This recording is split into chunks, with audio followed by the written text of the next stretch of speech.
सन 1526 दिल्ली की धूल भरी जमीन पर एक अनजान नाम गूंजता है, बाबर। ये फरगना की बर्फीली घाटियों से आया एक योद्धा था जिसकी नसों में तैमूर और चंगेज खान का लहू दौड़ता है। वह अब हिंदुस्तान की तख्त की ओर बढ़ रहा है। ये कोई साधारण आक्रमण नहीं था, ये था एक नए युग की शुरुआत का ऐलान। जहीरुद्दीन मोहम्मद बाबर ने केवल 12 वर्ष की उम्र में फरगना की गद्दी संभाली थी।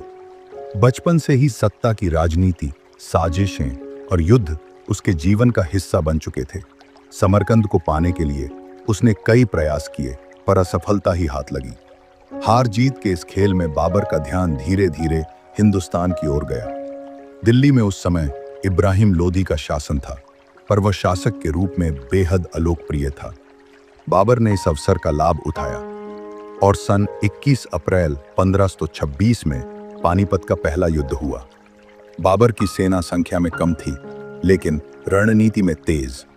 बाबर ने तुर्की तोपों और तुलुगमा युद्ध नीति का इस्तेमाल किया। नतीजा, इब्राहिम लोदी मारा गया और दिल्ली पर बाबर का अधिकार स्थापित हुआ। इसके बाद बाबर ने राणा सांगा के नेतृत्व में इकट्ठे हुए राजपूतों को सन 1527 में खानवा की लड़ाई में हराया। फिर 1528 में चंदेरी और 1529 में घाघरा की लड़ाइयां लड़ी। लेकिन 1530 में आगरा में बाबर की मृत्यु हो गई। मरते समय वह अपने बेटे हुमायूं को नसीहत देकर गया, बेटा, धर्म और नीति से शासन करना। बाबर की मृत्यु के बाद 23 वर्षीय हुमायूं तख्त पर बैठा, लेकिन वह उतना मजबूत प्रशासक नहीं था। उसे बंगाल से शेर खां, गुजरात से बहादुर शाह और दक्षिण से अन्य अफगान सरदारों से चुनौती मिली और 1529 में चौसा की लड़ाई में शेर खां से हुमायूं हार गया। उसके बाद 1540 में कन्नौज की लड़ाई में फिर हार गए, जिसके कारण दिल्ली छिन गई। इसके बाद उसका 15 वर्षों का लंबा वनवास के लिए चले गए, जिसके बाद वह ईरान गया। वहां शाह तहमास से मदद ली और धीरे धीरे अपनी सेना फिर खड़ी की, जिसके हुमायूं ने सन 1555 में शेर शाह के उत्तराधिकारियों को हराया और दिल्ली वापस ली। लेकिन यह खुशी ज्यादा दिनों तक नहीं रही, क्योंकि 27 जनवरी 1556 किताब खाने की सीढ़ियों से गिरने से उसकी मृत्यु हो गई। अब बारी थी उसके बेटे अकबर की, जो इतिहास का सबसे महान मुगल बादशाह बनने वाला था। अकबर मात्र 13 वर्ष की उम्र में गद्दी पर बैठा। शुरुआत में उसकी मदद के लिए बैरम खां ने उसकी ओर से शासन संभाला, जिसके बाद सन 1556 में हेमू विक्रमादित्य ने अफगानों के साथ मिलकर दिल्ली पर अधिकार कर लिया। लेकिन अकबर की सेना ने उसे पानीपत की दूसरी लड़ाई में हरा दिया। धीरे धीरे अकबर ने स्वतंत्र रूप से शासन करना शुरू किया। उसका शासन धार्मिक सहिष्णुता, प्रशासनिक सुधार और सांस्कृतिक एकता का प्रतीक बन गया। जिसके बाद उन्होंने कई लड़ाइयां लड़ी, जिनमें प्रमुख युद्ध, प्रथम युद्ध 1561 में मालवा विजय, उसके बाद दूसरा युद्ध 1564 गोंडवाना विजय के साथ, तीसरा युद्ध 1568 चित्तौड़ का किला जीता और चौथा युद्ध 1576 को हल्दी घाटी की प्रसिद्ध लड़ाई। प्रशासनिक सुधार, अकबर ने मानसबदारी प्रणाली लागू की, जिसमें सेना और प्रशासन को संगठित किया गया।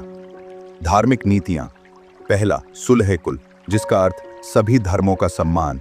दूसरा राजपूत नीति, मतलब राजकुमारियों से विवाह और मित्रता। तीसरा दीन इलाही, अर्थ सभी धर्मों के मूल सिद्धांतों का मिश्रण। संस्कृति और स्थापत्य, फतेहपुर सीकरी का निर्माण। इलाही संवत, नया कैलेंडर। सन 1605 में अकबर का देहांत हो गया। वो एक ऐसा राजा था जिसने तलवार से अधिक दिलों को जीता। अकबर के पुत्र सलीम ने जहांगीर नाम से शासन संभाला। उसकी सबसे प्रसिद्ध नीति थी जंजीरे अदल। लाल किले के बाहर एक बड़ी सोने की जंजीर लगाई गई थी, जिसे खींचकर कोई भी न्याय की मांग कर सकता था। जहांगीर कला का संरक्षक था। उसकी पत्नी नूरजहां ने शासन में काफी हस्तक्षेप किया, जिसके बाद सन 1611 में नूरजहां से विवाह हुआ और 1617 में दक्षिण भारत में अहमदनगर पर विजय प्राप्त किए।